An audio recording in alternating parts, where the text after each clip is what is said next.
diawali dengan mulut seseorang di sana yang emosi marah.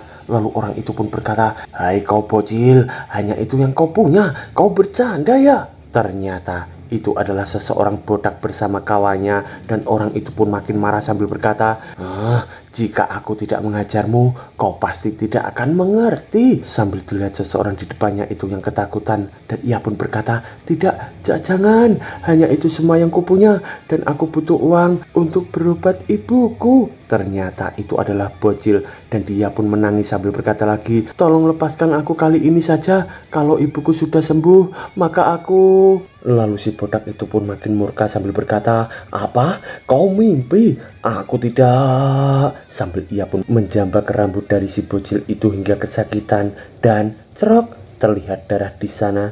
Dan bocil itu pun terjatuh sambil kita diperlihatkan sebuah tangan yang terjatuh akibat potongan di bawah sana. Dan ternyata itu adalah potongan tangan dari si botak. Di sana si botak pun berkata, "Hah, apa yang terjadi?" Sambil kita diperlihatkan sosok pria berambut panjang dikelilingi tulang ular di sekelilingnya itu. Dan pria itu pun berkata, "Bagus untuk senjata spiritual." Dan ternyata tulang-tulang itu pun melilit bocil di sana hingga bocil itu pun kesakitan berkata, "Kenapa? Kenapa kau lakukan ini?" Keretak, suara tulang bocil itu pun remuk di sana, dan seseorang yang berambut panjang itu pun berkata lagi, "Pemilik akar spiritual yang langka, berikan jiwamu padaku, itulah caramu membayarku." Sambil ia pun melilit bocil itu menggunakan tulang ularnya. Di sana bocil itu pun makin ketakutan bercampur dengan kesakitan. Lalu orang berambut panjang itu pun berkata lagi, "Jiwa adalah sebuah hadiah dari Tuhan." Sambil bocil itu terlihat seakan-akan dilahap oleh tulang ular itu. Di sana orang itu pun berkata, "Sebuah keajaiban yang luar biasa, senantiasa berkobar, selalu berkembang, mencari kebenaran dan kebebasan, membuat hal yang mustahil dapat terjadi." Sambil dari kejauhan sosok orang itu mirip dengan Jiang Chen ya mau. Dan di waktu yang sama kita dibawa di sisi Jiang Chen. Di sana ia pun masih dipeluk oleh Mu Yun. Lalu Mu Yun pun berkata, "Master," sambil kita diperlihatkan bobanya yang melotot itu ya mau. Tapi beda dengan wajah Jiang Chen di sana yang berkeringat dingin, dan ia pun seakan-akan tidak nyaman. Lalu Jiang Chen pun bergumam, "Ini apa yang sebenarnya terjadi?" Sambil kita diperlihatkan mereka semua yang terbengong melotot menatap ke arah Jiang Chen yang dipeluk oleh Mo Yun. Di sana mereka semua pun bergumam, apa yang sebenarnya terjadi?" Tapi tiba-tiba Jiang Chen di sana pun sedikit menghindar sambil berkata, "Oke, bukankah ini Nona Mo Yun?" Lalu ia pun bergumam, "Ini pengalaman pertamaku dipeluk seorang gadis secara sukarela." Lalu ia pun berkata, "Apa ada yang bisa kubantu hari ini?" Sambil terlihat Mu Yun itu yang menatap ke arah Jiang Chen dengan sangat malu. Lalu Mu Yun pun menjawab, "Aku kemari ingin berterima kasih pada senior Jiang Chen karena telah membantuku menerobos ke pertengahan Golden Core. Mungkin aku terlalu bersemangat dan tidak bisa mengontrol diriku sendiri. Maafkan aku." Aduh, mau kata-kata maafkan aku, tapi yang digambar autor itu malah boba dari Mu Yun ya mau. Lalu Jiang Chen pun bergumam, "Membantunya menerobos? Apa itu karena sebongkah batu itu? Tapi kan aku hanya mencoba mencari uang." Sambil ia pun membayangkan Mu Yun itu yang dikelilingi dengan beberapa uang emas di sana. Lalu Jiang Chen pun bergumam lagi, bagaimana aku menjawabnya? Ini hanyalah sebongkah batu biasa. Pasti ada kesalahan pemahaman di sini." Tapi tiba-tiba Jiang Chen di sana pun terkejut karena Mu Yun pun berkata, "Ngomong-ngomong, apa mereka semua tinggal bersamamu di sini, senior?" Lalu Jiang Chen pun menjawab, kenapa tiba-tiba kau tanya begitu?" Lalu kakek Buncal pun berkata, "Itu benar, kami semua belajar dari senior." Dan Mu Yun pun terdiam menatap ke arah Jiang Chen dengan penuh tanya. Lalu Mu Yun pun berkata, "Itu aku juga mau tinggal di sini bersamamu, senior." Sambil ia pun terlihat malu-malu di sana, dan kita diperlihatkan di sisi Jiang Chen.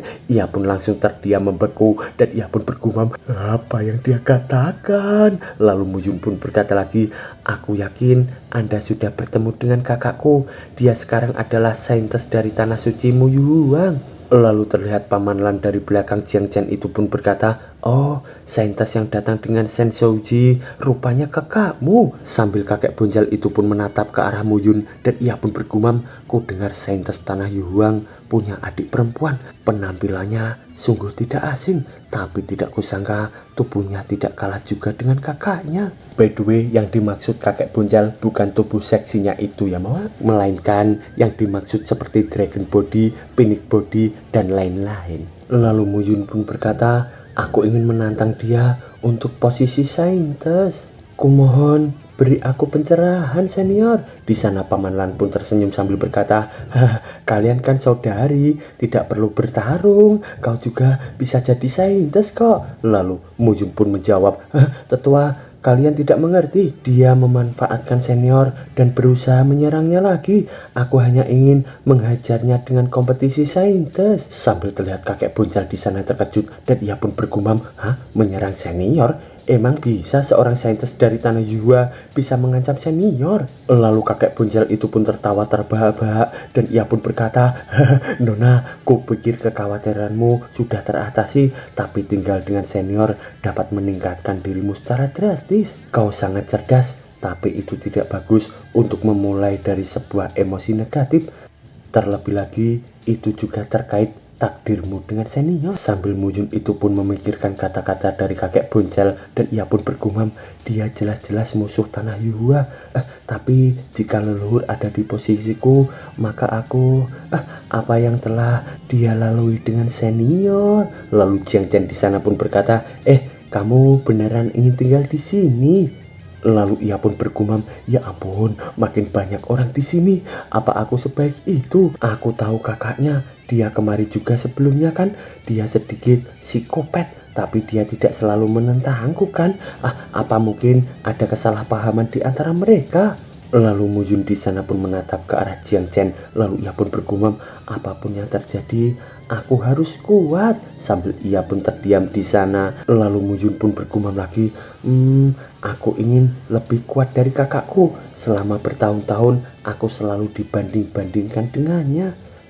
Aku juga mau jadi yang dibanggakan Tanah Suci Yuhua juga. Bukan hanya sekedar adik dari saintis. Tapi tiba-tiba pundak dari Muyun itu pun dipegang oleh seseorang dari belakang. Ternyata itu adalah Yunlan. Dan ia pun berkata, kamu telah melalui perjalanan yang jauh bukan? Senior juga baru bangun, mari duduk dan beristirahat. Sambil ia pun tersenyum di sana dan Muyun pun bergumam, gadis ini bukankah dia juga dari Tanah Suci Hinjun? Aku jadi bingung. Sambil mereka semua pun tersenyum menerima Muyun untuk tinggal bersama mereka. Lalu kita diperlihatkan di sisi lainnya, yaitu di Istana Yuhua. Dan di dalamnya terdapat kakek merah. Di sana ia pun berkata, aku sudah hidup begitu lama. Ini benar-benar kali pertamanya aku mendengar hal seperti ini. Sambil ia pun berpikir keras di sana.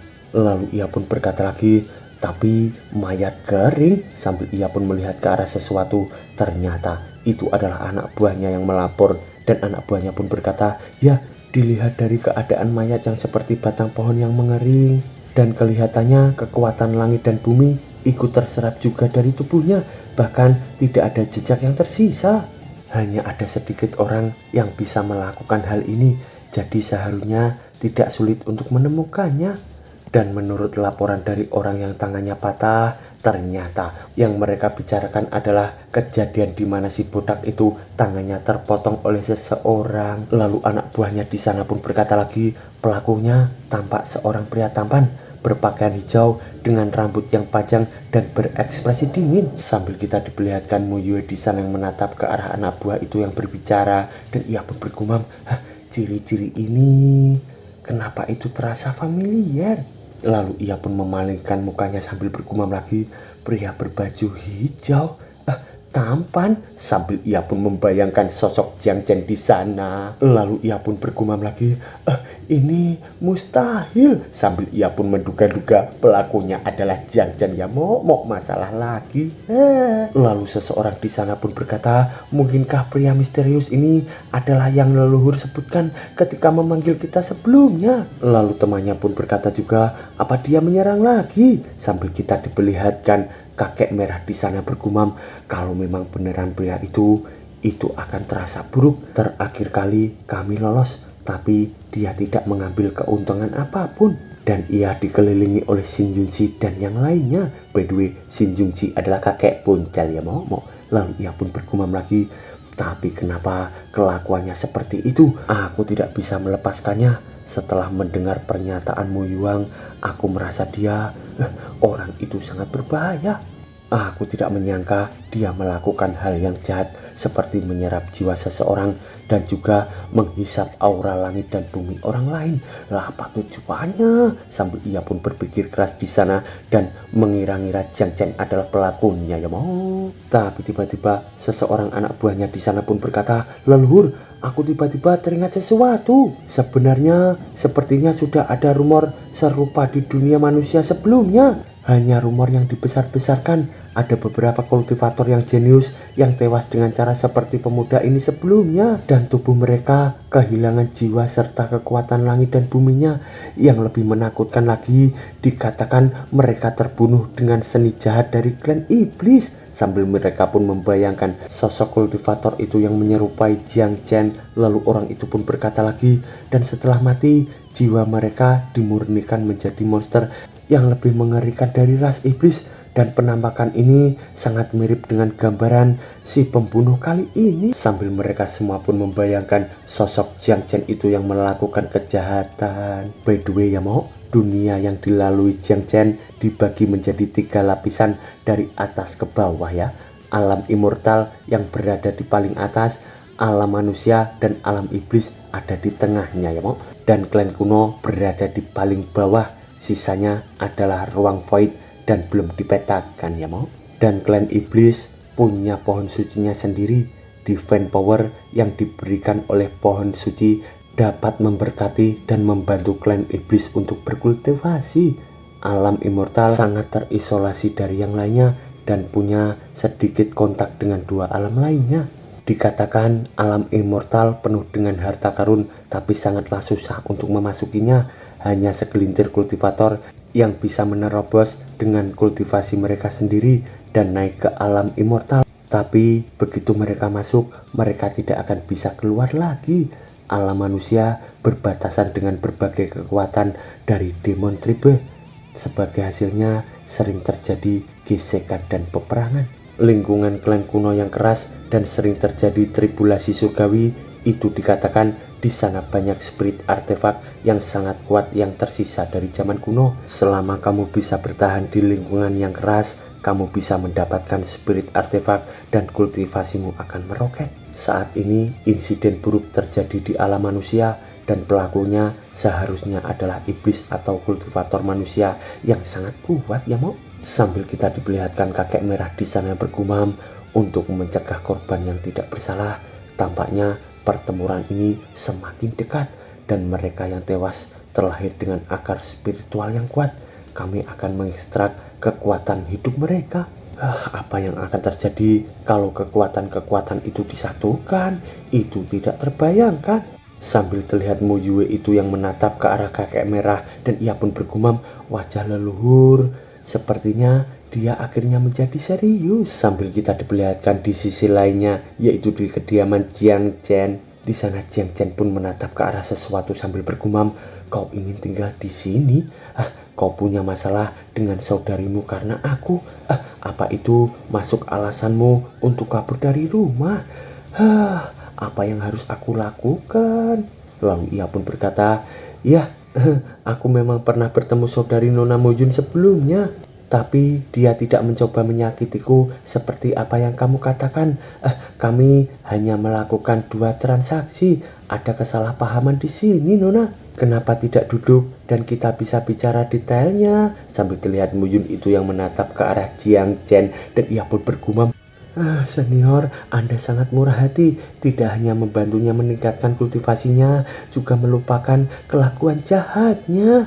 Bagaimana bisa ada orang suci seperti ini?" Tapi tiba-tiba tangan Muyun itu pun dipegang oleh seseorang dan juga tangan kirinya dipegang oleh seseorang lagi. Ternyata itu adalah Yunlan bersama Ling Er yang sedang mendekat ke arah Mu Yun itu. Lalu Yunlan pun berkata, dengarkan senior. Dan Ling Er pun berkata juga, Nona Yun Huang, tidak perlu khawatir ya. Tidak ada yang bisa menghalangi senior. Sambil Mu Yun itu pun terkejut dengan pegangan tangan dari mereka. Lalu ia pun merasa sangat tenang sambil bergumam, setiap kali aku melihat senior, jantungku berdetak dengan kencang. Betul mau jatuh cinta atau apa? Lalu ia pun bergumam lagi, senyumannya adalah hal yang terindah dalam hidupku. Waduh, mau ini benar-benar jatuh cinta ini, fake ini. Sambil terdengar kakek Bunjal di sana berkata, haha, jangan hanya berdiri di sini, ayo kita sana. Sambil mereka pun tertawa bahagia di sana. Lalu Mu Yun pun bergumam lagi, kelembutannya adalah anugerah paling berharga di dalam hidupku. Matanya adalah pemandangan yang indah yang tidak pernah membuatku bosan. Malah puisi, mama. Orang jatuh cinta itu sering puisi-puisi gini. Sambil kita diperlihatkan kediaman Jiang Chen dari luar, dan Mu Yun pun masih bergumam lagi. Setiap senyumannya, setiap pemandangan, setiap nafas, aku suka ketulusannya, kebaikan, dan keterampilannya. Keterampilan memasaknya pun terbaik. Bagaimanapun ini sangat enak, dan kultivasiku meningkat pesat. Betapa ajaibnya ini. Setiap gigitan dapat menghemat 10 tahun kultivasi. Aku tidak akan pergi meskipun aku mati. Sambil ia pun mencicipi makanan dari Jiang Chen itu semua, ya mo. Lalu Jiang Chen pun dari depan berkata, makanlah perlahan. Ngomong-ngomong, kamu boleh tinggal kalau kamu mau, tapi itu tergantung pada pengaturanku. Apa kamu tidak apa-apa dengan itu? Di sana Mu Yun pun hanya terdiam menikmati makanan dari Jiang Chen di depannya itu. Lalu Mu Yun pun berkata, selama aku bisa tinggal, aku akan menerima apapun itu senior. Lalu ia pun bergumam, aku rela walaupun senior melakukan apapun padaku. Dan di sana Jiang Chen pun berkata, itu bagus. Dari apa yang kulihat, aku mungkin tidak akan bisa membantumu berkultivasi, tapi secara mental aku bisa memberimu beberapa petunjuk. Ketika kamu datang kemari, dia berbicara dan bertingkah aneh. Dia sangat gugup. Sambil ia pun membayangkan seekor ayam di sana yang kelepek-kelepek mondar-mandir sana sini. Lalu Jiang Chen pun berkata lagi, tapi dia bukan orang jahat. Toleransi adalah hal penting dalam bergaul dengan orang lain. Sambil Mu Yun itu pun hanya terdiam mendengarkan Jiang Chen yang berbicara. Lalu Jiang Chen pun berkata lagi, ini adalah bentuk pengembangan spiritual. Semakin kuat toleransi seseorang, semakin kuat jadinya orang. Bukankah kamu membeli tembikar terakhir kali?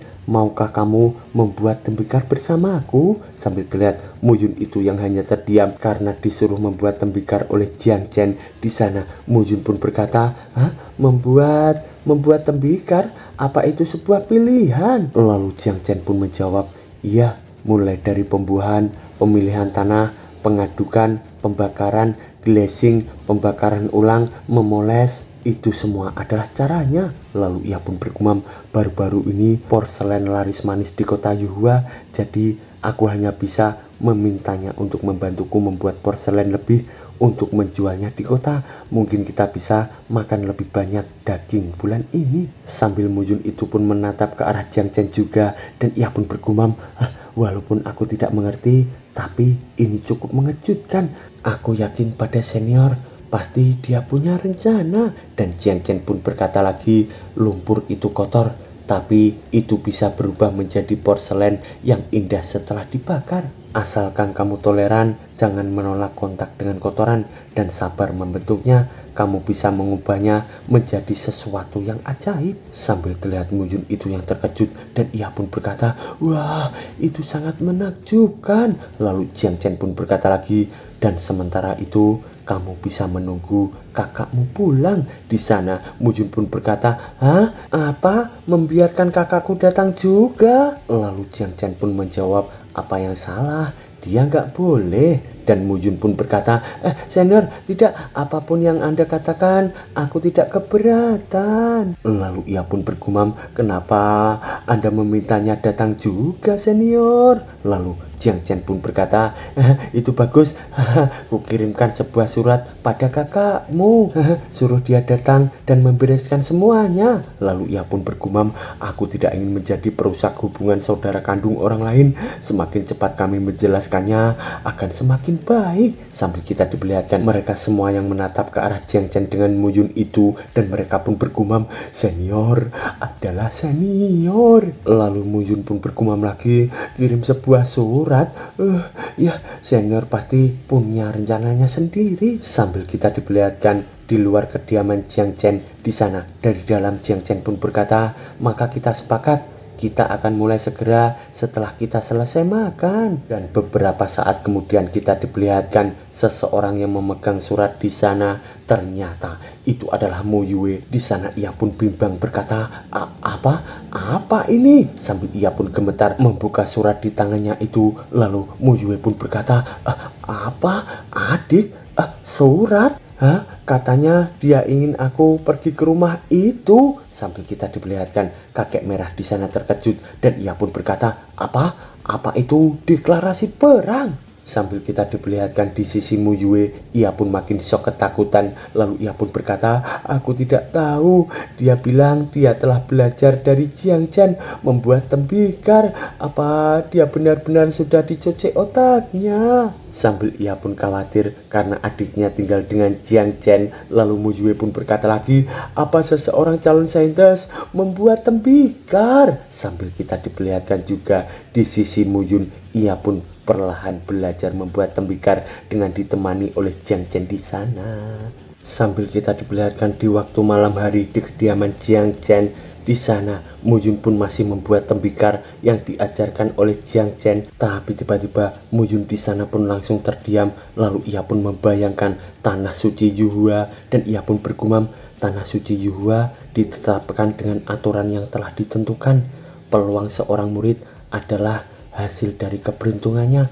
Jika bukan sukarela, maka tidak bisa diselidiki. Sambil ia pun membayangkan di masa kecilnya, di kali pertama ia memasuki tanah suci Yuhua. Di sana, seseorang tetua pun berkata, kalian berdua luar biasa karena bisa menjadi murid dalam di usia semuda ini dengan dua atribut luar biasa, es dan api. Lalu Muyun pun bergumam lagi, itulah kenapa tanah suci Yuhua terwariskan hingga saat ini dan tidak bisa dihapuskan. Sambil kita diperlihatkan wajah berseri-seri dari Mo Yue bersama Muyun yang diterima menjadi murid dalam usia belia. Di sana tetua itu pun berkata lagi, kalian seperti pasangan yang disayangi para dewa. Tanah suci Yuhua akan memiliki penerus di masa depan. Sambil Muyun kecil itu pun tersenyum berkata pada kakaknya, kakak, kata master kita akan jadi orang hebat nantinya. Dan Mo Yue pun menjawab, itulah kenapa kita harus berkultivasi dengan sangat keras. Dan Muyun pun berkata, jangan khawatir kakak, aku akan bekerja keras. Aku ingin jadi saintis di tanah suci Yuhua. Di sana kakaknya pun berkata, ya kau pasti akan jadi saintis. Ayo catat apa yang master katakan hari ini. Sambil mereka berdua pun tersenyum di sana. Sambil ia pun dilihat dari belakang oleh murid lainnya, dan murid itu pun berkata, dua bersaudari ini sangat dekat. By the way, begitulah hari-hari berlalu dilalui oleh mereka ya Mo. Dua bersaudara itu tumbuh sedikit demi sedikit, tapi terkadang takdir mempermainkan orang. Beberapa hal tidak berjalan sesuai keinginan. Sambil kita diperlihatkan mereka berdua yang sudah tumbuh dewasa, dan Muyun pun menatap ke arah tangan dari kakaknya itu, dan Mo Yue pun berkata, lihat saudari, ini adalah tubuh pinik penjara dingin. Sambil Muyun itu pun tersenyum bangga melihat ke arah kakaknya, dan ia pun berkata, kebangkitan bawaan, kakak, aku dengar Holy Master menerimamu sebagai muridnya. Selamat ya kakak. Aku dengar kalau master telah menyiapkan banyak sumber daya untuk kamu kembangkan. Tapi Holy Master dan para tetua memberitahuku, tanpa kesempatan tertinggi, tubuh pinik dao abadiku tidak bisa dibangkitkan sama sekali. Lalu kakaknya pun tersenyum sambil berkata, jangan khawatir, dengan latihan khusus, Aku yakin kamu akan mencapainya suatu hari nanti. Sambil ia pun mengelus kepala dari Muyun itu yang khawatir. Lalu Muyun pun bergumam, meskipun kakakku menyemangatiku, aku tahu tentang fisikku lebih baik daripada orang lain. Bahkan Holy Master saja tidak bisa membangkitkan fisikku. Bahkan jika kita mengundang para tetua dari tanah suci ini, pada akhirnya hanya ada satu cara. Melalui peristiwa hidup dan mati, mungkin ada peluang. Meski aku mempertaruhkan nyawaku dalam pertarungan dan mengunjungi berbagai tempat berbahaya, tapi tetap saja tidak ada pengaruhnya. Sambil terlihat di saat itu, ia pun tidak bisa membangkitkan Dao Pinik abadinya. Lalu ia pun bergumam lagi, tubuh Pinik Dao abadi jika belum terbangun itu tidak berguna. Sedangkan untuk kakakku justru sebaliknya. Sambil kita diperlihatkan ia yang bersama kakaknya menghadap kepada para tetua di sana, dan salah satu tetua pun berkata, "Selamat Nona Muyue, kau telah dinobatkan sebagai saintes." Dan tetua dari belakangnya pun berkata, "Selamat ya Nona, kami sangat bangga padamu." Lalu tetua di depan pun berkata lagi, "Hanya dalam beberapa tahun kau telah membuat kemajuan luar biasa, melampaui banyak murid yang memasuki tanah suci terlebih dahulu. Kau memahami semua kekuatan ilahi dalam waktu singkat, sungguh mengesankan." Lalu Muyue pun menjawab, "Terima kasih para tetua." Sambil para tetua itu pun menatap ke arah Muyun, dan ia pun berkata, "Bukankah itu adikmu? Siapa namanya?" Haha, sayang sekali, dia benih yang bagus juga. Meskipun awalnya dia sangat dihormati, tapi para petinggi mencoba segalanya untuk membangunkan fisiknya. Di sana tetua lain pun berkata, "Tidak apa-apa, kau punya kakakmu. Kau bisa mendapatkan banyak kejayaan bersamanya di masa depan." Waduh, mau ini para tetua malah bikin kisruh, menjelek-jelekan Muyun, dan seakan-akan ia pun tidak berguna. Tetua gemblung, tetua gemblung. Sambil kita diperlihatkan tetua itu yang tertawa terbahak-bahak, dan tiba-tiba Muyue di sana pun marah sambil berkata, "Cukup." Kedua tetua itu pun hanya terdiam. Lalu Muyue pun berkata lagi, "Aku kehilangan kesabaran. Kami pergi dulu." Sambil ia pun memegang erat tangan dari adiknya itu dan membawanya pergi meninggalkan dua tetua songong itu. Dan di sana Muyue pun berkata, "Muyun, jangan tersinggung. Para tetua tidak bermaksud begitu." Tapi tiba-tiba lagi Muyun segera melepaskan tangan dari kakaknya itu, dan Muyue pun berkata, "Muyang, apa yang kau lakukan?" Sambil ia pun menatap ke arah Muyun itu yang hanya terdiam. Lalu Muyun pun berkata, "Apa yang dikatakan para tetua itu tidak salah, Kak. Kakaknya luar biasa, adiknya biasa-biasa saja." Sambil ia pun membayangkan di kala masa kecilnya berlari dengan tertawa bersama kakaknya Muyue itu. Lalu Muyun pun berkata lagi, "Di dunia di mana yang kuat dihormati dan di mana bakat adalah yang terpenting. Ini semua normal, tapi..." Sambil ia pun membayangkan Muyun itu yang perlahan menghilang dari genggaman tangan kakaknya, dan Muyun pun berkata, "Aku hanya berharap kalau kakak..." Sambil terlihat Muyue di sana berkata juga, "Muyun, apa yang kau katakan? Berhenti bicara padaku dengan nada merendahkan itu. By the way, inilah kenapa dari awal aku nggak ngam sama kakaknya ya mau." Sambil Muyue pun menatap ke arah Muyun dengan terbengong. Lalu Muyun pun bergumam lagi, "Di dunia ini di mana yang kuat dihormati, di mana bakat berkuasa, semua ini terasa seperti tidak ada harapan." Sambil ia pun pergi meninggalkan kakaknya Muyue itu. By the way ya mau, setelah itu Muyun dan Muyue menerima dua perlakuan yang berbeda. Sambil kita diperlihatkan Muyue itu yang dikelilingi beberapa orang yang terkagum padanya, dan Muyun dari belakang seakan-akan diacuhkan oleh para tetua dan pihak lainnya. Sambil kita diperlihatkan Muyun yang menatap ke arah gelang giok yang berwarna hijau di tangannya itu. Lalu ia pun mengelus gelang giok itu. Ternyata itu adalah pemberian dari ibunya, dan terlihat mereka berdua yang memakai gelang pemberian dari ibunya itu dan bergenggaman tangan di sana. Sambil ia pun membayangkan sedang tersenyum manis bersama kakaknya itu seakan-akan tanpa beban. Sambil dari jauh ia pun menatap kesuksesan dari kakaknya itu, tapi tiba-tiba ia pun terkejut karena Muyue pun berkata, "Apa yang kamu tertawakan?" Lalu Muyun pun langsung memalingkan wajahnya dengan jengkel dan ia pun berkata, itu bukan urusanmu. Dan kakaknya pun berkata, kamu hanya tahu caranya tertawa, cepatlah dan kultivasi dengan baik. Kamu hanya membuang-buang waktu di sini dan di sana. Muyun pun berkata, aku baik-baik saja dan ini bukan buang-buang waktu. Bisakah kau berhenti mengejutkanku? Dan kakaknya pun menjawab, kapan aku mengejutkanmu? Aku harus berpacu dalam kultivasimu. Apa yang master ajarkan padamu sebelumnya? Di sana Muyun pun berkata, sudah aku bilang tinggalkan aku sendiri. Sambil mereka berdua pun bertengkar di sana seperti dua ayam yang sedang bertarung ya mau. Tapi tiba-tiba Muyun di sana pun terdiam, lalu ia pun terkejut dan terkejutnya itu ya mau bebannya mentul-mentul. Dan dalam terkejutnya Muyun pun berkata, oh tidak, aku tidak sengaja melamun. Sambil ia pun membuka matanya lebar-lebar di sana dan ternyata tembikar yang dibuatnya itu pun malah menjadi barang anu ya mau. Di sana Muyun pun berkata, apa yang sudah aku lakukan? Dan bersambung momo.